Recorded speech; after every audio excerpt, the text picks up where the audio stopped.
Hey everybody.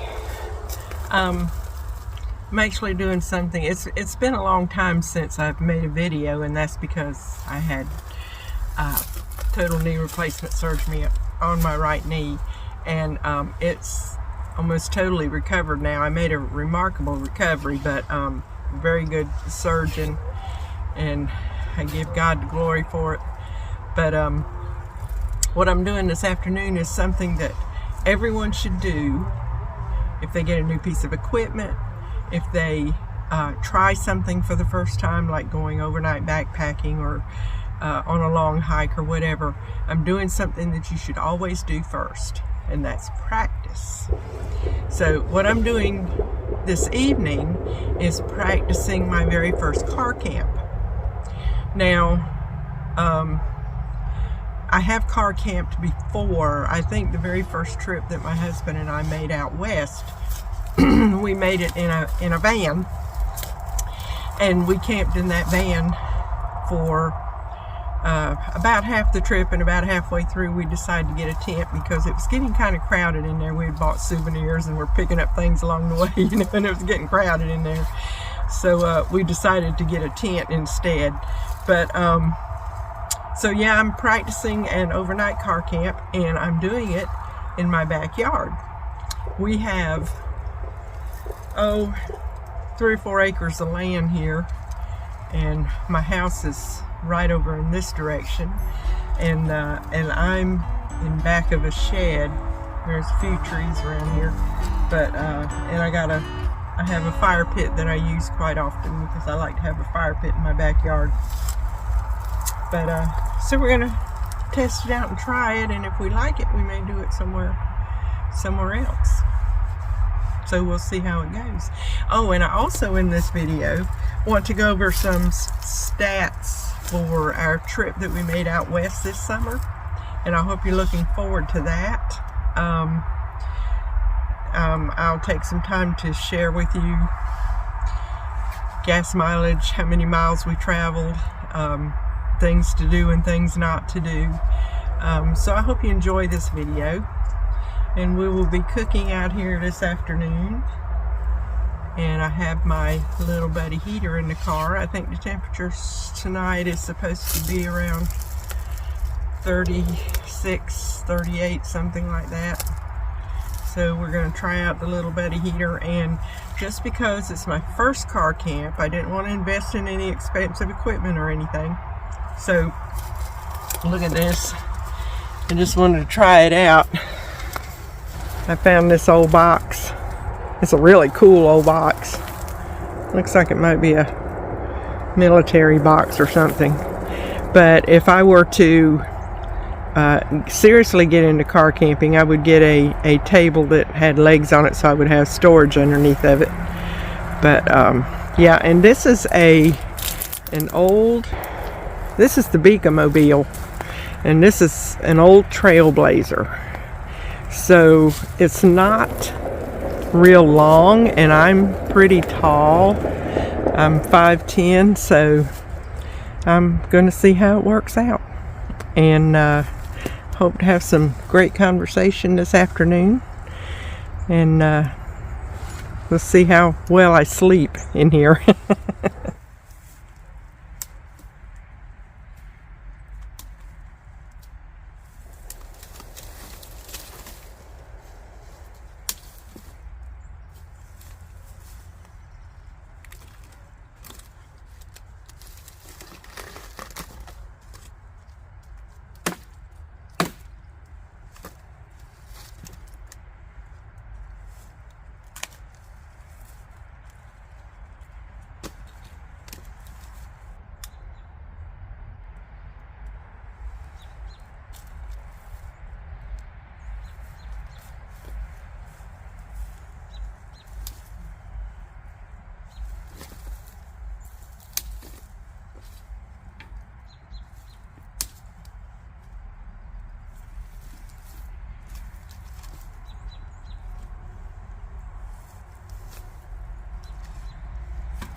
Okay,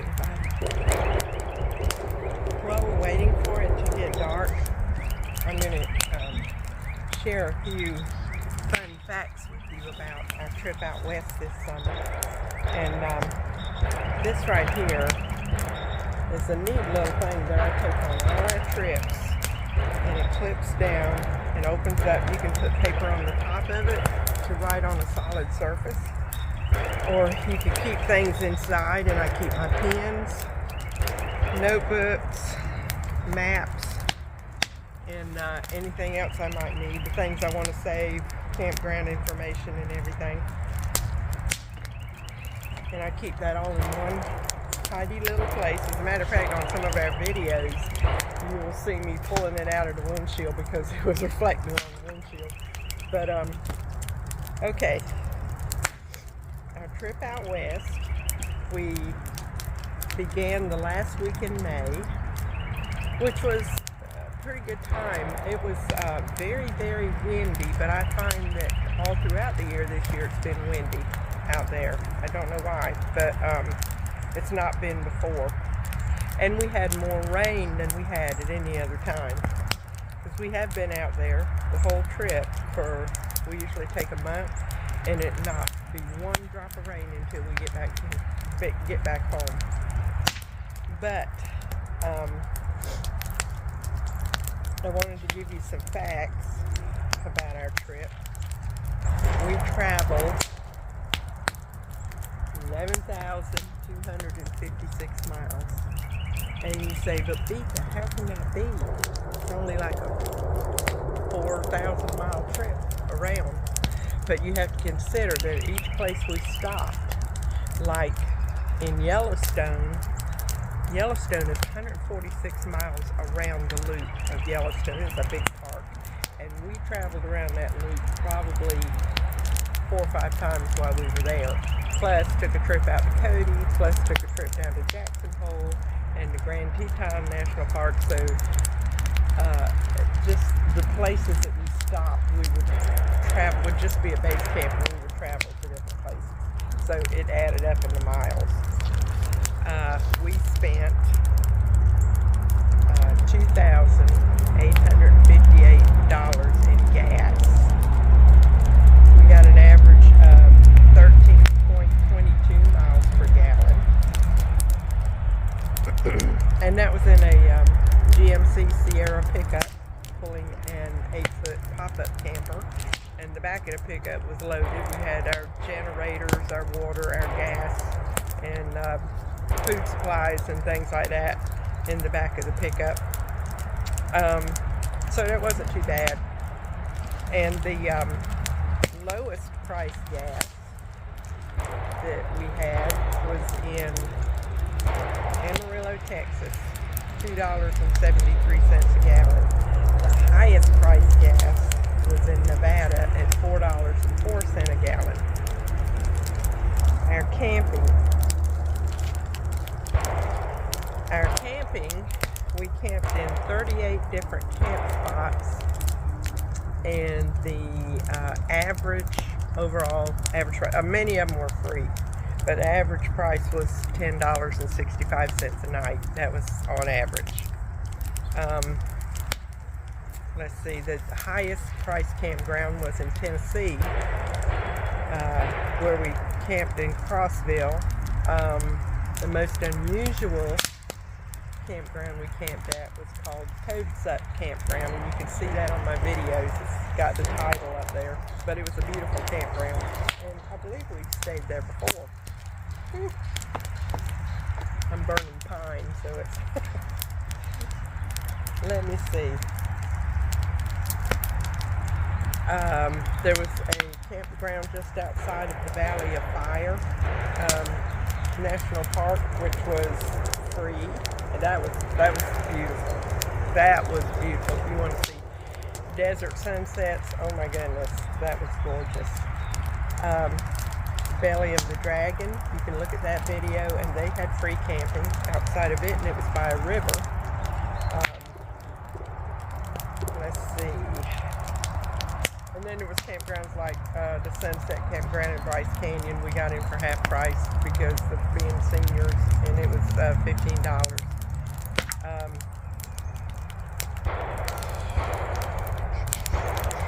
Goose Island, that was in Utah.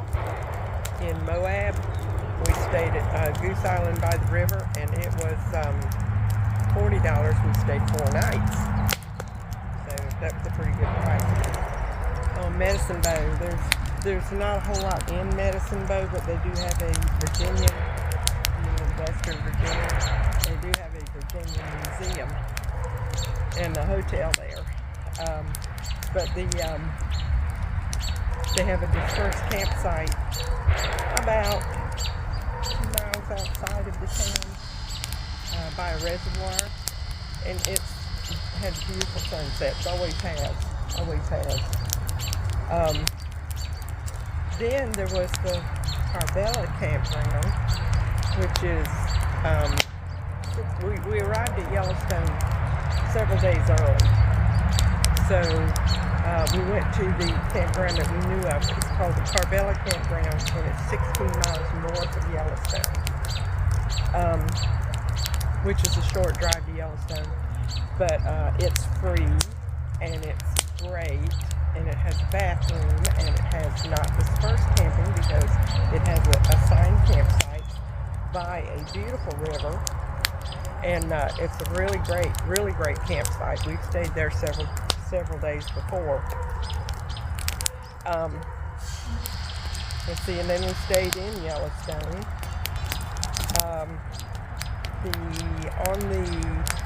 When we were going to Glacier National Park, we stayed at the Chewing Black Bones campground, which is Indian-run campground, Blackfeet Indians, because it's on the Blackfeet Indian reservation. It was very nice. And populated with ground squirrels all over the place. You have to kind of be careful where you walk. And it's also by a big lake. And you have to make your reservations early if you're going to go out there. As a matter of fact, for Yellowstone, reservations open at a particular time of year. And if you don't call on that day, that hour when the reservation's open, you probably won't get a reservation. So you have to be careful about that. Devil's Tower Campground, we stayed there a couple of nights, $10 a night for seniors. It's always a beautiful campground, nice bathrooms. Steer Pasture Overlook in South Dakota is the one where you can camp beside of a drop-off, a cliff, and you can see the Badlands, and it is gorgeous. But we couldn't camp up on the cliff part. We had to go down in the lower part because it was so windy, and our pop-up camper would have been like a sail and just flew right off the side of the cliff. So we had to camp lower down. But it is beautiful.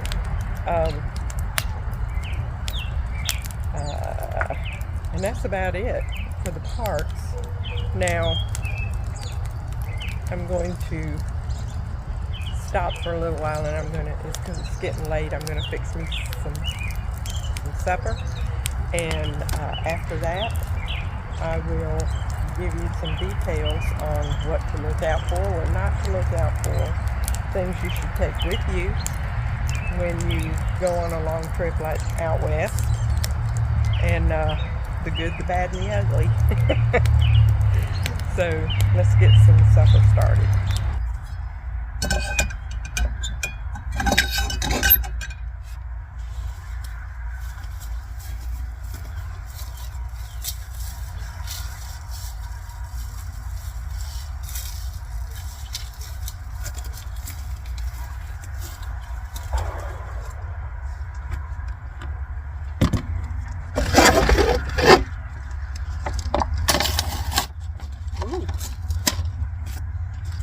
Got some flavor sauce and some little dried veggies to put in it. Okay, so I'm going to measure out the water by first filling it to the line. Okay. Now I'm going to take that out and put it in the pot. Put water on top of it. There we go. That should work. All right.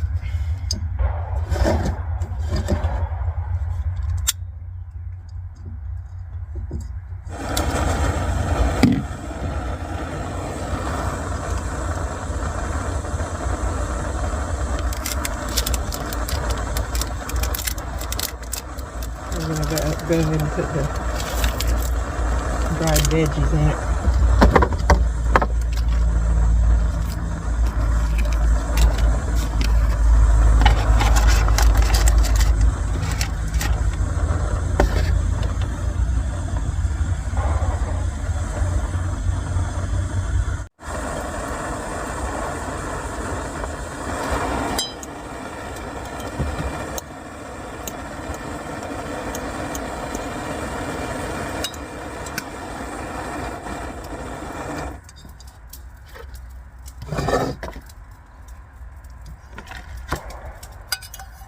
Ooh, that's a lot.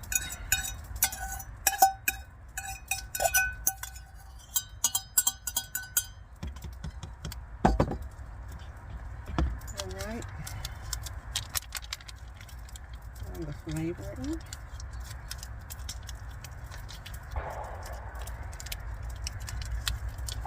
I'm so glad y'all are joining me for this. And I hope you learned something about taking trips out west. We always enjoy it. It's getting hard now that we're older, but ooh, ooey gooey. But we just have to take things a little slower, that's all. All right, mix that up real good. All right. Got my noodle dish, as they say on Grumpy Old Men. And I got my drink. Let's go sit by the campfire.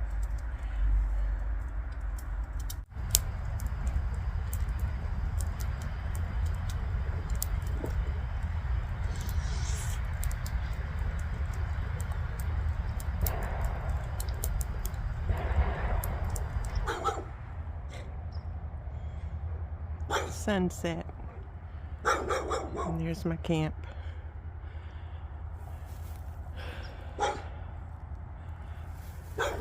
thought I'd take y'all on a little extracurricular activity that I need to do before I turn in tonight that you might enjoy.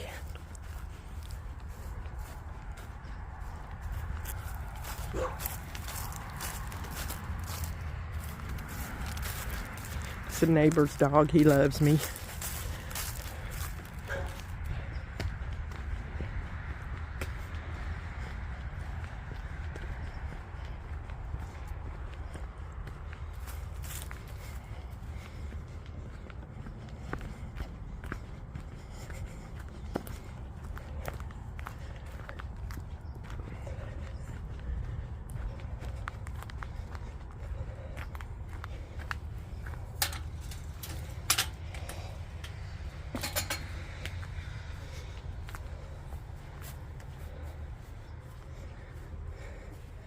There's my girls.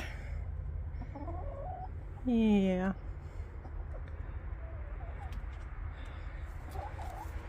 I need to close them up for the night. See, I have an automatic door, but after it snowed here, which was highly unusual,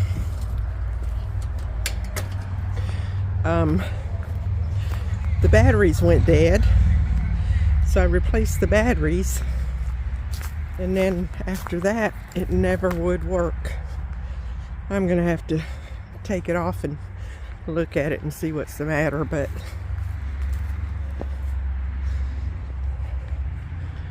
yeah, now I have to open them up in the mornings and close them in the evenings. I don't mind.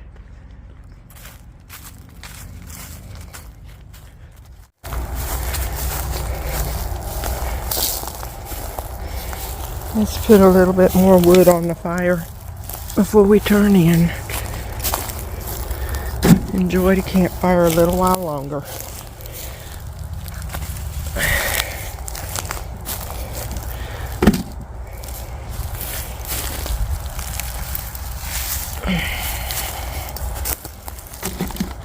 Yep. Okay.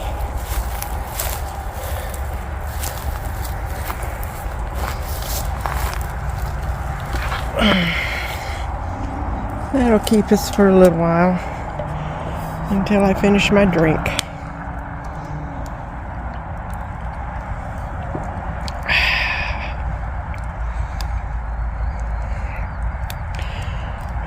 Smoky, smoky.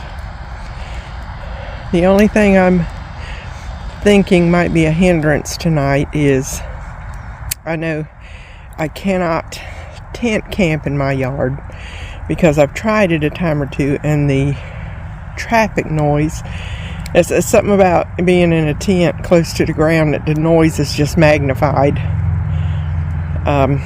as opposed to being in the house. But the traffic noise is so loud I just couldn't do that. And I'm thinking maybe the noise might be pretty bad tonight. We'll see. It's all an experiment. We'll see how it goes. Then we'll get up in the morning and have some Bible reading time and some coffee. Good way to start the day.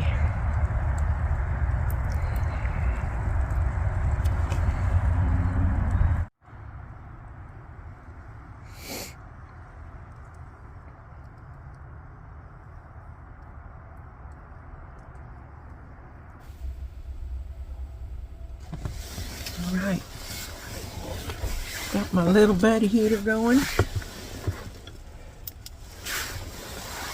and I want y'all to look at this little lamp right there. Isn't that just the cutest thing? My husband, when I told him that I was gonna practice a car camp, bought that to me. He said he doesn't remember where he got it from, but he said I could use it, so it's so cute. I got it hanging up in here. It's just the right amount of light. I tell you what, that little buddy heater's not going to stay on long.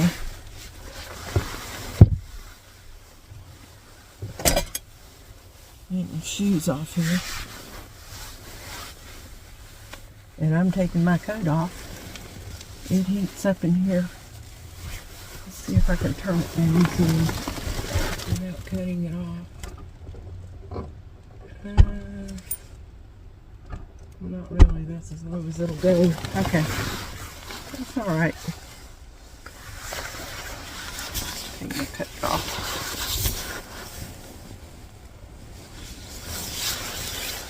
I'll show you my setup here in just a minute, my bed setup.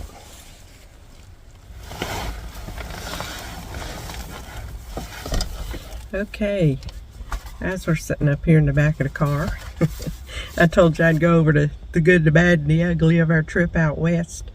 And I think the little buddy heater works so well, I think that it will stay warm enough in here just with the pilot light. So I cut it off and just left the pilot light on. But I do have a little crack in the window for ventilation. Oh yeah, I was going to show you my setup for the bed. I just have my regular camping gear. Let me show you. I just have my pad, the camping, you know, the pad, waffle pad. And then on top I have my Nemo tensor. And then a blanket and my pillows. So we'll see how that works out.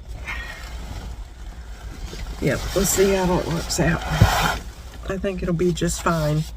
But as we were traveling, I made notes so I wouldn't forget the different things that happened to us. Let's start off with the bad. We got to Tennessee, which was a whole day's drive from home, and I was starting to have trouble with my legs because I have restless leg syndrome, and traveling a lot really, it kicks in really bad sometimes. And I realized that I had not bought my medicine.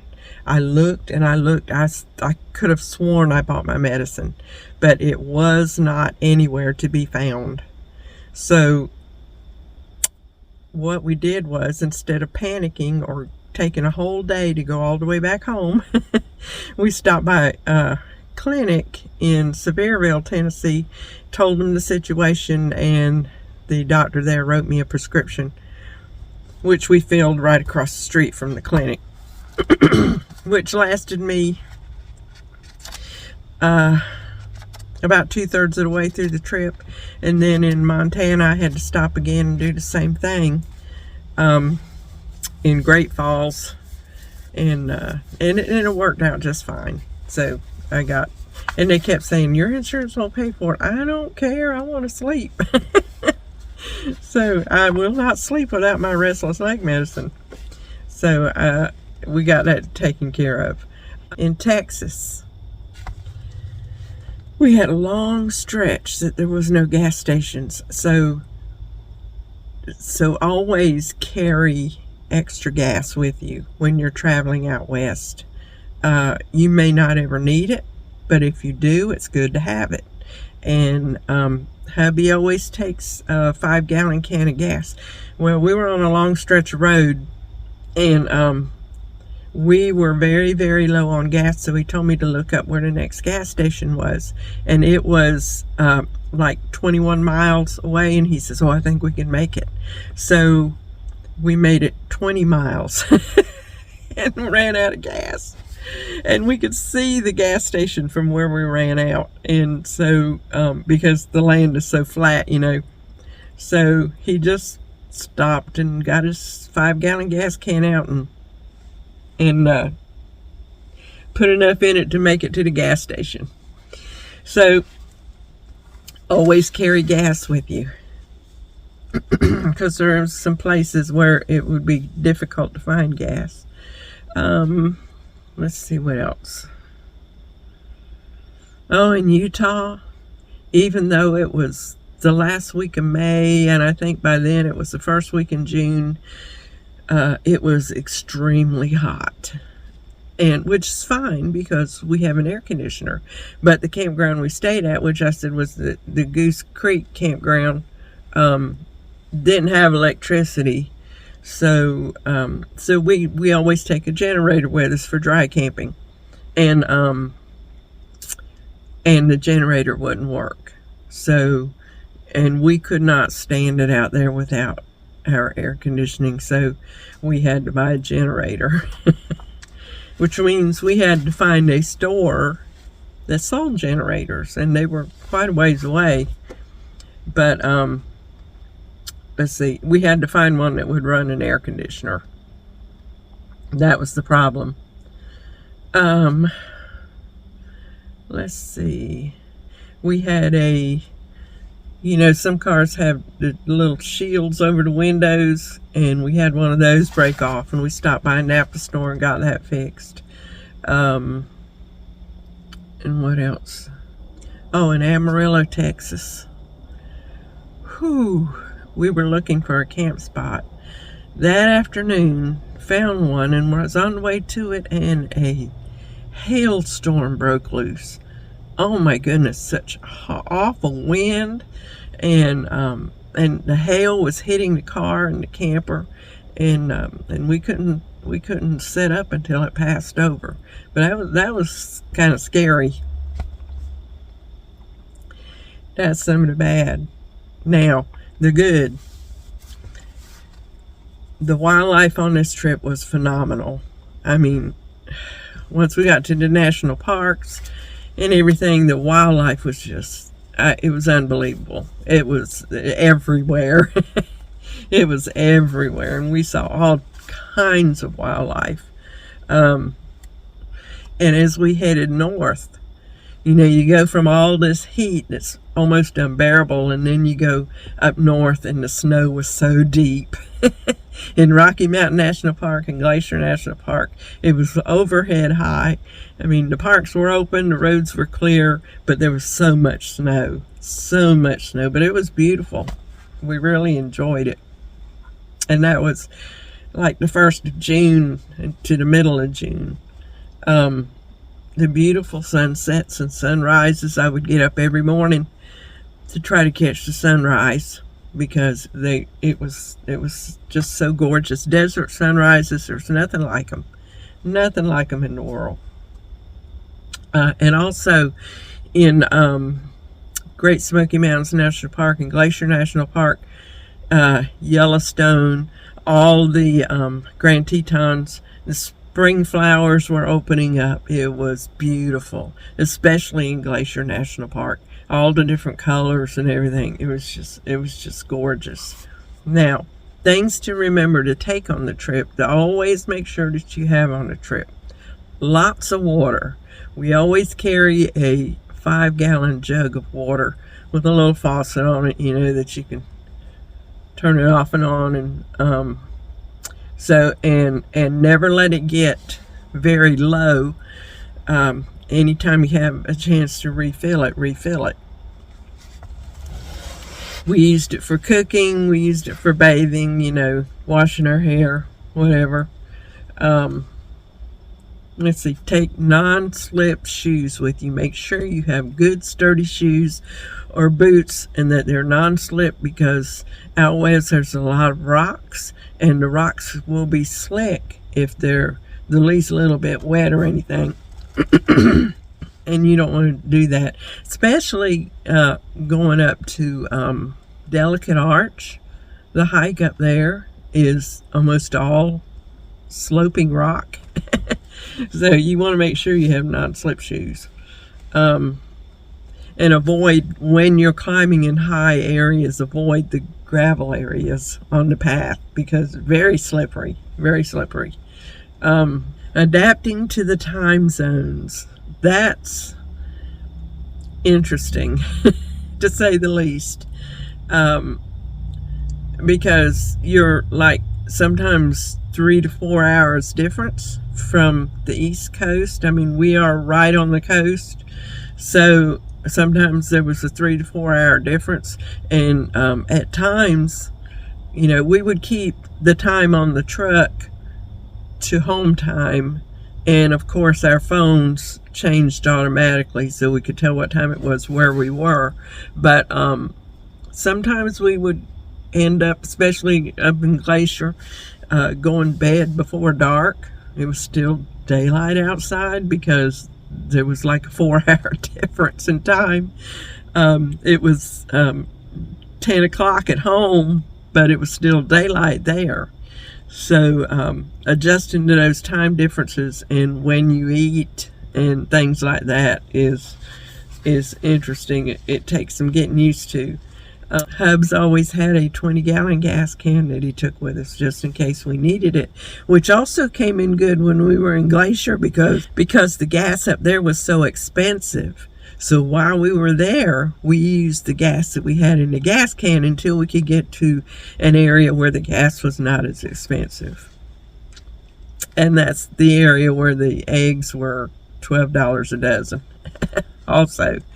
So it's a good thing. We take all our own food. We cook most of the time. We cook our own meals most of the time, and that always saves on expenses. Lip balm and moisturizer and eye drops and nasal spray. All these things are because here on the East Coast it's very humid, it's very moist, but when you get out there, every time I go, my nasal passages get so dry until they bleed. And so I buy nasal spray and lip balm because the air is so dry, and moisturizer because your skin gets real dry, and sunscreen if you're going to be out in the sun very much, of course. But so that's some of the things that you want to be sure to take with you, and be, be flexible. If things go wrong, don't panic. Just on the way back home, we had a flat tire on the camper. It took a little while to find somebody to come fix it, but we did.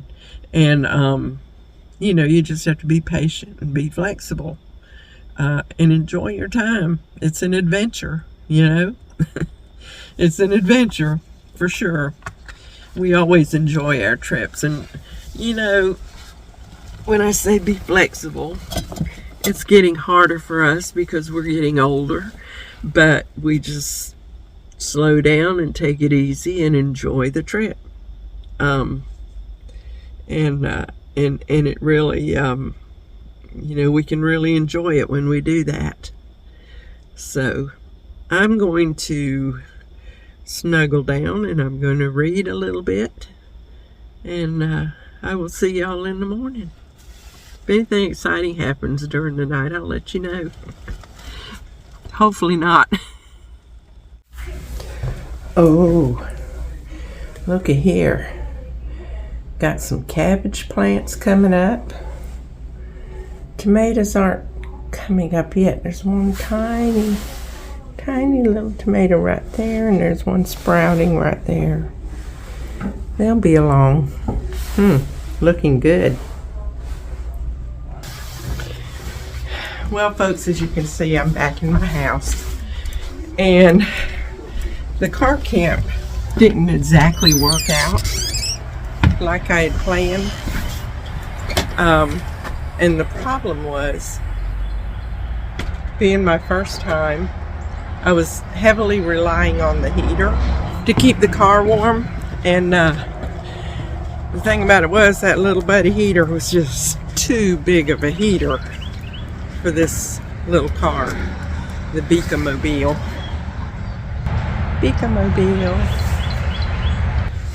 And when it started to get chilly, I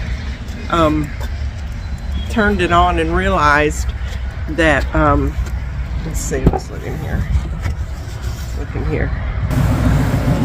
And I realized, there it is right there, I've got it, I set it down off of I had it up on that box, that there wasn't very much distance, even on low, there wasn't much distance between it and the roof of the car, and that would not have been good to have all that heat going up to the roof of the car. It probably would have ruined it. So, and I needed the heater because I didn't bring but one blanket. So even on low, it wasn't, I just need a smaller heater to heat this small space. But that's why we practice. So we learn things like that in a safe environment before we actually go out and do it. I always recommend practicing. So next time I try it, I will have a smaller heater, but I will not rely on the heater to keep me warm through the night.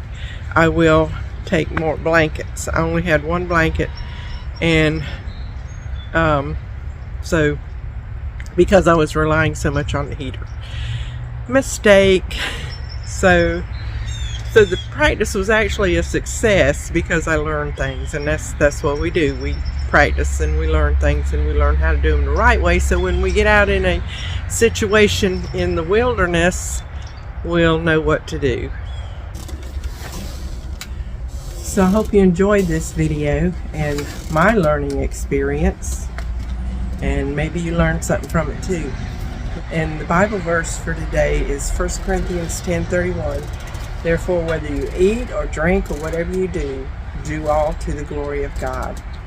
So I'm saying to you that whether you stroll, saunter, walk, amble, ramble, traipse, or hike, Get out there.